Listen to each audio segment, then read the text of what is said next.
Esta central é uma central de ciclo combinado. E para quem não sabe, o que é que isso quer dizer? É uma central que utiliza como combustível primário o gás natural, que nos chega aqui através de gasoduto. Existe uma estação de redução lá em cima, que se calhar alguns de vocês conhecem. Portanto, o gás chega no gasoduto a cerca de 80 bar e sofre depois uma redução para cerca de 30. É essa pressão que são alimentadas as nossas turbinas. O gás chega aqui, é queimado numas turbinas a gás. Essas turbinas a gás têm depois na sua exaustão uma conduta que faz com que os gases quentes circulem na caldeira que está na parte de trás. Vocês vão ver. E ainda bem que estamos aqui neste grupo, porque atrás de vocês tem aqui aquelas duas chaminés. O que nós temos ali são dois grupos diesel de emergência. E foram esses dois grupos diesel de emergência que nos permitiram fazer o Black Start. Portanto, quando aconteceu o apagão total, ao nível do país, apenas duas centrais em Portugal tinham a capacidade para realizar o Black Start, que seria aqui a central de ciclo combinado da Tapada do Outeiro e a central de Castelo Pó. O que é que nós temos que fazer? Temos que selecionar um destes três grupos, colocar o grupo em funcionamento, alimentar a subestação e depois a REN vai tratar, através da operação da rede, de fazer chegar a potência que nós vamos produzir aqui a sucessivas cargas. O grande pormenor do restabelecimento depois do apagão é que nós não podemos arrancar com esta central e meter logo 330 megawatts na rede. Isso não acontece. Para que a coisa funcione, do ponto de vista elétrico, nós temos que ir fazendo corresponder a carga àquilo que a central produz. E o que é que aconteceu? A central começa a produzir 10 megawatts e a REN 10 megawatts de carga. Nós mais 10 megawatts, vamos para 20 e a REN pendura mais 10 megawatts de carga. E vamos andando assim aos poucos. A coisa não funciona se for de uma forma imediata. Okay? O que é que acabou? Este sistema aqui funciona São motores a gasóleo. Geradores, exatamente como os geradores, mas com cerca de 4 megawatts cada um. Portanto, é um motor a gasóleo, tem acoplado um gerador e que depois de arrancar produzem cerca de 4 megawatts. Só para abastecer uma parte destas. Isto é que ajuda esta. É. Nós com aquilo conseguimos alimentar os sistemas auxiliares que nos permite arrancar um destes. E a coisa funciona muito à pele. Máquinas que nós aqui temos produzem muito calor e precisam de ser arrefecidas. Por outro lado, também o ciclo água-vapor que nós utilizamos desde a caldeira à turbina a vapor, esse vapor tem que ser condensado para voltar a ser água para ir para o ciclo outra vez. E nós fazemos isso por naquilo que chamamos condensadores. E os condensadores são arrefecidos pela água do rio. Cada um destes, são aquelas tubagens verdes que vocês estão a ver ali, cada grupo destes tem uma bomba lá embaixo do rio. E cada bomba dessas tem cerca de 5 metros cúbicos por segundo de caudal. Portanto, mas essa é a água bem cá acima, arrefece e volta a ir para o rio. Uma tubagem, a tubagem de cima, a tubagem ascendente e a outra é descendente lá para baixo. Okay? Nós temos lá embaixo também na tomada de água uma pequena turbina que é, ao fim e ao cabo, mais um aproveitamento que nós fazemos, porque assim, senão íamos ter só perdas. O motor puxar a água cá para cima e mandá-la lá para baixo. Nós metemos uma turbinazinha lá em baixo, quando a água vai ao baixo, tiramos mais 2 megawatts dessa turbina. Precisamos da água do rio para isso, para fazer este arrefecimento, e também precisamos da água do rio para quê?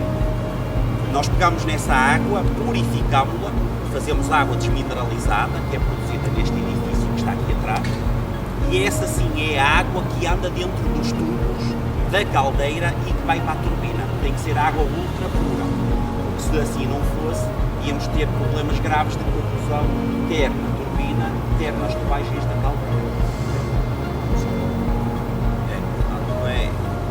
É essa basicamente a utilização que nós fazemos da água do rio. Quando importamos eletricidade de Espanha, o que é que esta central está a fazer? Está a produzir na mesma no máximo para abastecer o país ou está a acumular em algum lado para quando for preciso? Ainda bem que fez essa pergunta, que assim até falámos já um bocado bocado também do papel da central, o que é que ela esteve a fazer nestes 25 anos e o que é que está a fazer agora. Esta central entrou em serviço, em mercado, em 1999 e na altura tinha um contrato para 25 anos. Contrato esse que terminou em março do ano passado. Durante esse período, nós estivemos aqui durante um regime mais ou menos especial, em que recebíamos uma espécie de uma renda fixa para que tivéssemos a central sempre disponível ao serviço da REN. E a REN sempre necessitava, despachava e nós entrávamos. Finalizado o contrato no ano passado, e porque se percebeu da importância desta central e para não a colocar fora de serviço, para não a descomissionar, e até que seja lançado um concurso, já se fala num concurso há algum tempo, nós estamos num chamado regime especial de transição. O que é isto? Foi um regime que o Governo arranjou, o Governo, a REN, a Direção-Geral de Energia e a Entidade Reguladora dos Serviços Energéticos. Eles dizem assim, ok, a tapada é importante, pode ser necessária numa situação de emergência, como já aconteceu. Portanto, eles vão ficar agora entregues, entre aspas, à REN. A REN, em situação de emergência, pode-nos solicitar que arranquemos, okay? Mas nós já não estamos a concorrer em mercado, ou seja, nós diariamente não estamos a trabalhar, a produzir energia. Nós estamos aqui só para uma situação de necessidade extrema por parte da rede, okay? Que pode ser ou uma situação de um apagão, ou por um motivo qualquer deixa de haver energia na rede e nós temos que entrar a produzir para colmatar essa falha de energia. Relativamente ao apagão, se calhar é importante para perceberem também isto um bocadinho. Embora ainda não exista relatório definitivo do que é que aconteceu e de quais foram as causas, o que é que nos levou ao apagão, uma coisa aí é certa, do ponto de vista elétrico, isto também vem um bocadinho de resposta à pergunta que fez há um bocadinho, nós não podemos armazenar energia, ou melhor, não podemos armazenar a eletricidade, esta eletricidade, em grande escala.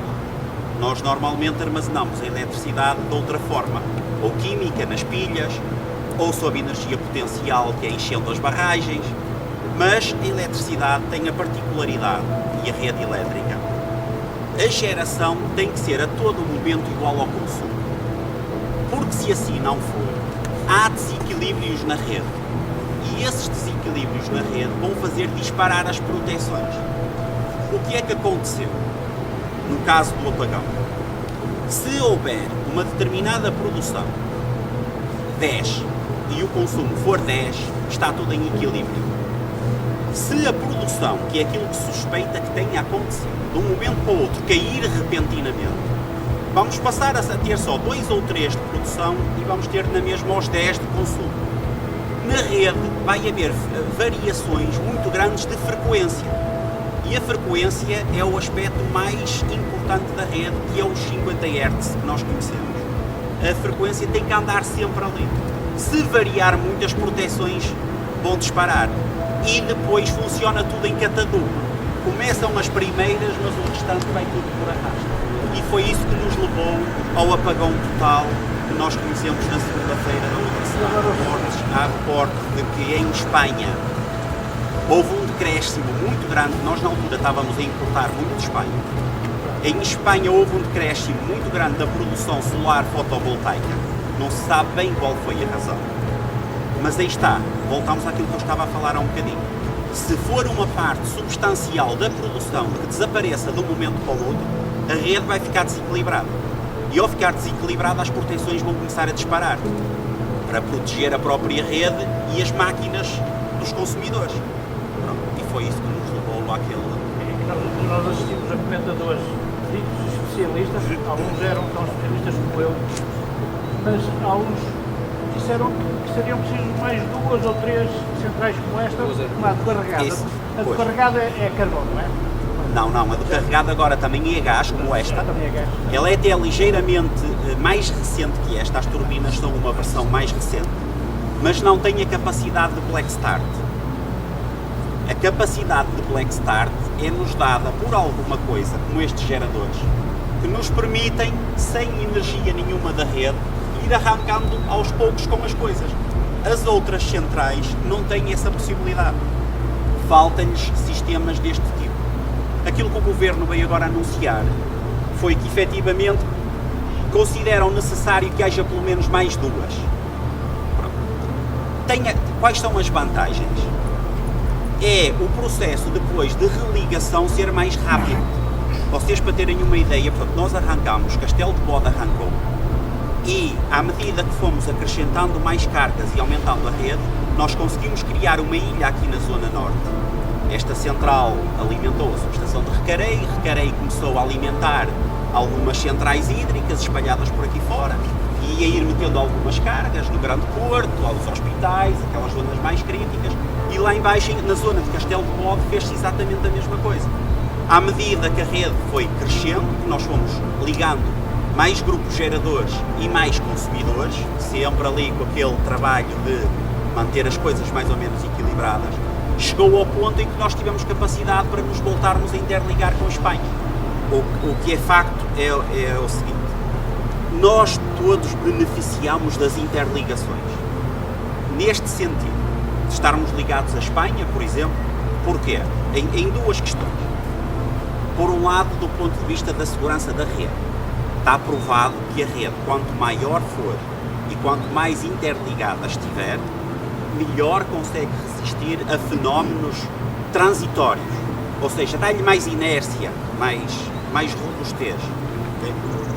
Por outro lado, e nós conseguimos ver isso, se formos, por exemplo, ver hoje o preço do megawatt, o facto de estarmos interligados como um país como Espanha, que já tem muita capacidade solar e outra renovável instalada, só para terem uma ideia, eles já devem ter à volta já conseguem meter na rede cerca de 18 gigawatts de energia solar, de eletricidade de origem solar. Quando nós aqui em Portugal o máximo que consumimos é para aí 9. Okay? Eles só de solar conseguem produzir o dobro daquilo que nós consumimos cá. E conseguem com isso também ter preços muito baixos. Por exemplo, hoje ao meio-dia o preço da eletricidade em Espanha no mercado grossista é 0 euros. O nosso aqui deve ser para aí 30 ou 40. Mas durante muitos meses e muito tempo até antes do apagão, nós conseguimos ter o mesmo preço que eles, porque o mercado ibérico é único. E nós conseguimos também ter esse preço na compra da eletricidade. É uma vantagem. Agora, se pensarmos do ponto de vista da independência energética, é óbvio que nós, enquanto país, também não podemos depender nem estar nas mãos de outros.